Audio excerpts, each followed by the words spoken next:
नमस्कार मित्रांनो, आपण आज इफेक्ट ऑफ लिव्हिंग ग्रुपबद्दल चर्चा करणार आहोत. लिव्हिंग ग्रुप म्हणजे सबस्ट्रेटमधून बाहेर पडणारा जो ग्रुप आहे त्या ग्रुपला आपण कोणता ग्रुप म्हणत असतो? लिव्हिंग ग्रुप म्हणत असतो. हा पहिला सबस्ट्रेट आहे. कुठला आहे सबस्ट्रेट? CH3Br. या सबस्ट्रेटमध्ये येणारा ग्रुप कोणता आहे? ब्रोमीन. ओके.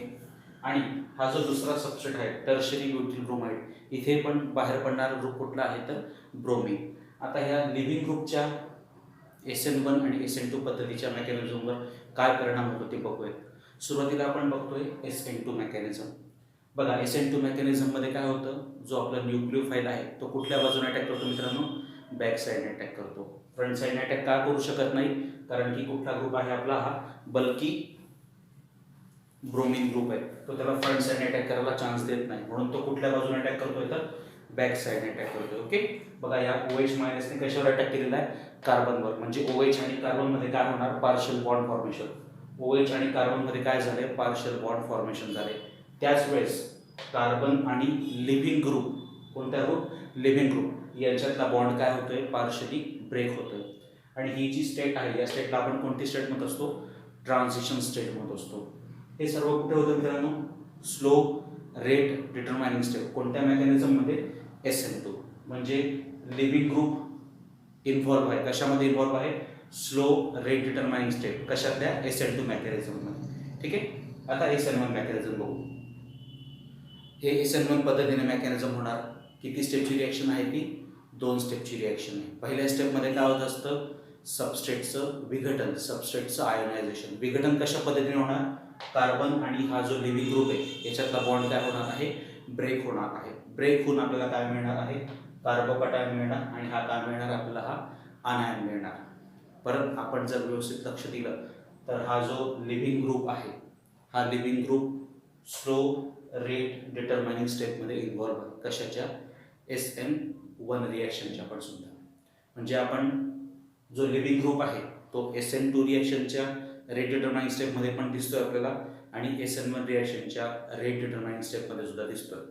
मग लिव्हिंग ग्रुप जर बदलला तर दोघं मेकॅनिझमचा रेट काय होणार आहे? बदलणार आहे. का? Because leaving group is involve in slow rate determining step of SN1 as well as SN2 reaction. Okay. काय लिहिलं आपण?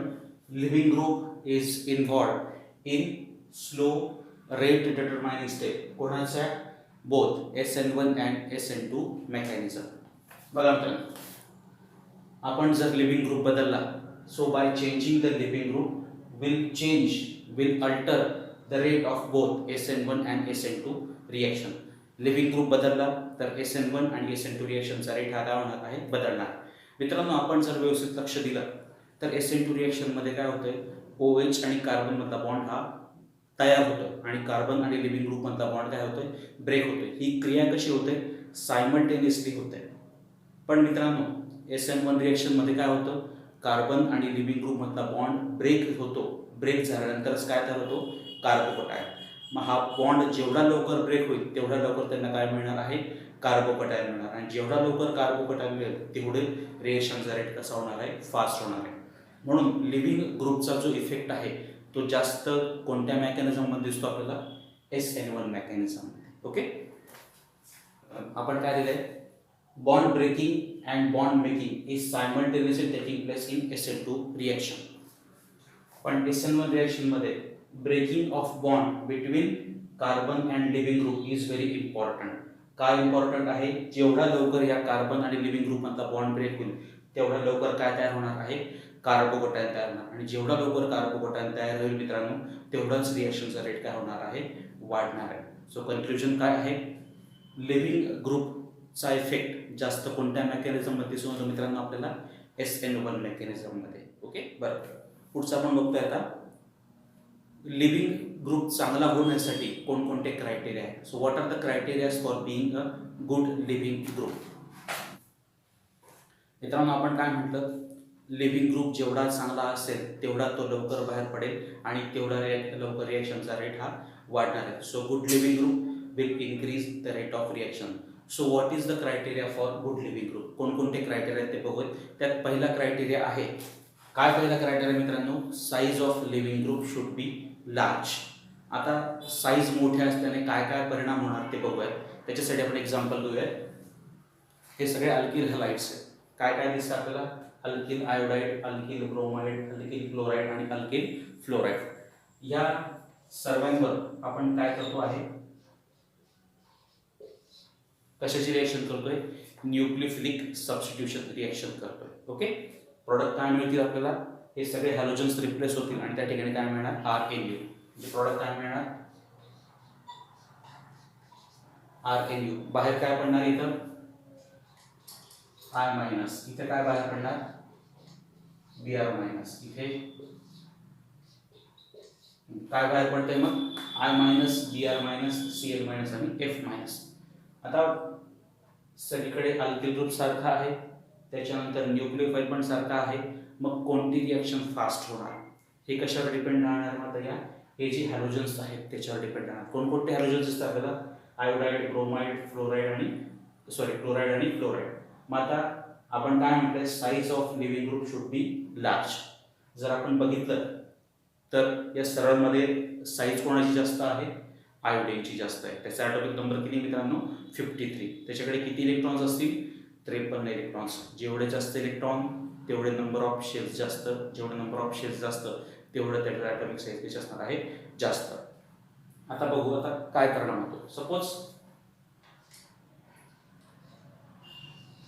हा आपला R ग्रुप, त्याचं बॉन्डिंग कोणासोबत आहे? आयोडीन सोबत. आयोडीनची साईज कशी सांगितली मी? लार्ज सांगितलेली आहे. का? कारण त्याच्याकडे 53 इलेक्ट्रॉन्स आहेत, नंबर ऑफ शेल्स जास्त आहे, त्यामुळे ॲटॉमिक साईज कशी असणार आहे? जास्त. हा काय झाला तुमचा? आयोडीन. आता याच्यामध्ये तयार झाला तुमचा हा कोव्हॅलंट बॉन्ड. एकाची साईज खूप छोटी, दुसऱ्याची साईज खूप जास्त. बॉन्ड लेंथ कशी झाली? जास्त झाली. बॉन्ड लेंथ जास्त, त्यामुळे हा बॉन्ड कसा झाला? वीक झाला. त्यामुळे हा बॉन्ड आपण इझिली ब्रेक करू शकतो. समजा आपण R आणि फ्लोरीन घेतला. सपोज हा आपला कार्बन R ग्रुप आणि हा ग्रुप आहे तर फ्लोरीन. फ्लोरीनकडे किती इलेक्ट्रॉन्स आहेत? 9 इलेक्ट्रॉन्स आहेत. त्यामुळे साईज त्याची छोटी आहे. साईज छोटी त्यामुळे बॉन्ड लेंथ छोटी. बॉन्ड लेंथ जेवढी छोटी असेल तेवढा बॉन्ड कसा असणार आहे? स्ट्रॉंग असणार आहे. मग हा स्ट्रॉंग बॉन्ड असल्यामुळे हा बॉन्ड इझिली ब्रेक होणार का?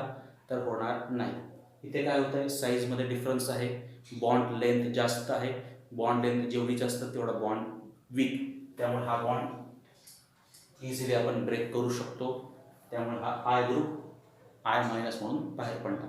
म्हणून पहिली कंडिशन काय सांगितली? Size of living group should be large. जेवढा ॲटॉमिक साईज जास्त तेवढा तो लिव्हिंग ग्रुप स्ट्रॉंग असणार आहे किंवा गुड लिव्हिंग ग्रुप असणार आहे. ओके, हा I काय म्हणून बाहेर पडतोय? I मायनस म्हणून. मायनस चार्ज कधी येतो मित्रांनो? इलेक्ट्रॉनची संख्या वाढल्यावर. म्हणजे R आणि फ्लोरीन हा कोव्हॅलंट बॉन्ड आहे. ज्यावेळेस हा ब्रेक होतो त्यावेळेस हा इलेक्ट्रॉन पण कोण घेऊन जातोय? आयोडीन घेऊन जातो. आयोडीनकडे इलेक्ट्रॉनची संख्या वाढते. आयोडीनची साईज कशी आहे? मोठी आहे. त्यामुळे अजून एखादा इलेक्ट्रॉन जरी आला त्याच्याकडे तरी तो इझिली काय करू शकतो? बेअर करू शकतो. पण हा फ्लोरीन त्याची साईज छोटी आणि अजून त्याला इलेक्ट्रॉन मिळाला, तो काय म्हणतो? माझ्याकडे माझा आकार छोटा आहे. अजून तो इलेक्ट्रॉन देतोय. इलेक्ट्रॉन काय होणार आहे? रिपल्शन होणार आहे. त्यामुळे हा F मायनस इझिली बाहेर पडणार नाही. So size of living group should be large. ज्याची लिव्हिंग ग्रुपची साईज जास्त तो गुड लिव्हिंग ग्रुप असणार मित्रांनो. ओके, सेकंड कंडिशन काय दिली आपण? द डिपार्टिंग ग्रुप म्हणजे living group should be stable. एकदा बाहेर पडल्यानंतर तो कसा पाहिजे? स्टेबल पाहिजे. It should not recombine with the substrate again. तो सबस्ट्रेट बरोबर परत त्या ठिकाणी काय नाही झाला पाहिजे? जॉईन व्हायला नको. एक्झाम्पल आपण काय घेतलं तर परत सपोज RI कोणासोबत रिॲक्ट करतोय? न्यूक्लियोफाइल सोबत. काय प्रॉडक्ट मिळणार आपल्याला?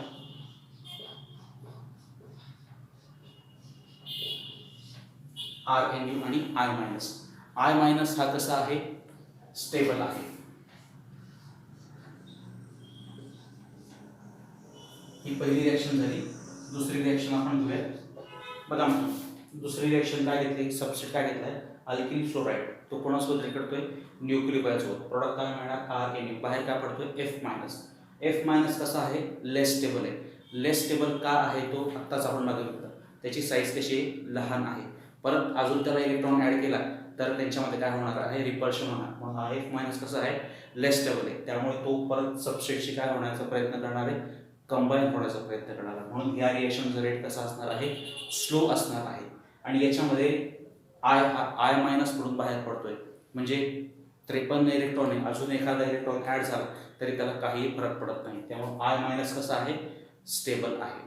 म्हणून या रिएक्शनचा रेट कसा असणार आहे, जास्त असणार आहे. आणि या रिएक्शनचा रेट कसा असणार आहे, स्लो. मग सेकंड क्रायटेरिया काय म्हणून, the departing group should be stable, it should not recombine with the substrate.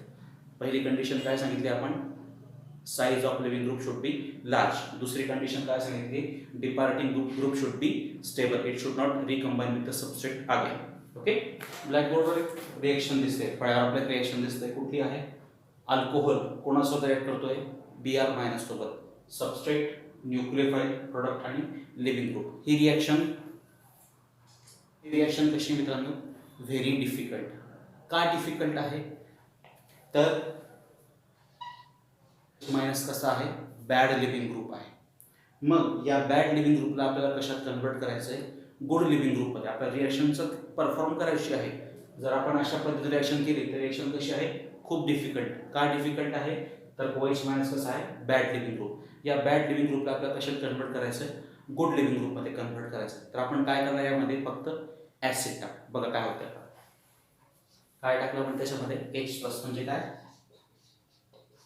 Acid. मग आता याच्यामध्ये काय होणार, OH हा काय करणार, H+ ऍब्स्ट्रॅक्ट करणार, म्हणजे OH चं काय होणार, प्रोटोनेशन. आता OH चं कन्व्हर्जन कशामध्ये झालंय, H2O मध्ये झाला. आणि H2 हा कसा आहे, गुड लिव्हिंग ग्रुप आहे. आणि समजा आता याच्यावर आपण काय टाकणार, Br मायनस, आपल्याला काय प्रोडक्ट मिळणार मग, Br+ H2O.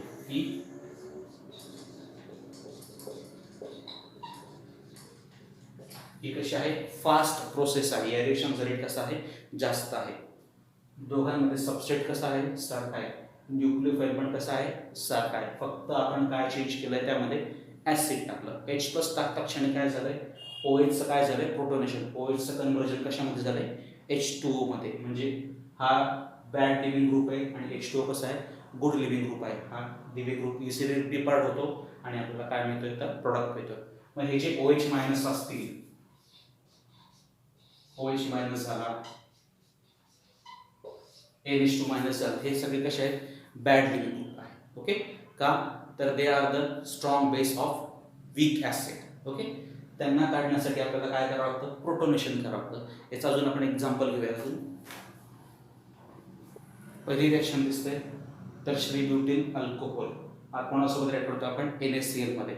सॉल्व्हंट कोणता वापरला आपण, वॉटर घेतलेला. ठीक आहे, ओके. OH ग्रुप हा काय होतो, सबस्टिट्यूट होतो कशाने, Cl, आणि काय बाहेर पडतो, OH मायनस. आताच आपण म्हटलं OH मायनस कसा आहे, बॅड लिव्हिंग ग्रुप आहे, म्हणून रिएक्शनचा रेट कसा आहे, स्लो आहे. मग आपल्याला OH मायनस कशात कन्वर्ट करायचं आहे, गुड लिव्हिंग ग्रुपमध्ये कन्वर्ट करायचं आहे. म्हणून आपण याच्यामध्ये काय टाकणार होता, ऍसिड टाकणार. बरं, ही मेकॅनिझम कोणत्या पद्धतीने होणार, SN1 की SN2, तर हे SN1 पद्धतीने होणार आहे. ओके, आता बघा काय दिसतंय, बॉटलमध्ये फक्त आपण काय टाकलंय, ऍसिड टाकलेलं आहे. ओके, म्हणजे ऍसिडिक कंडिशन मध्ये ही रिएक्शन केल्यामुळे OH चं काय होणार, प्रोटोनेशन होणार. मग आता हा काय झाला, गुड लिव्हिंग ग्रुप झाला. हा कसा होता, बॅड लिव्हिंग ग्रुप. त्याला आपण कशात कन्वर्ट केलं आहे, गुड लिव्हिंग ग्रुप मध्ये कन्वर्ट केलं. त्यामुळे हा इझिली डिपार्ट होऊन जाणार आणि आपल्याला काय मिळणार, परत प्रोडक्ट मिळणार. कोणत्या पद्धतीने होणार आहे, SN1. ओके, आणि प्रोडक्ट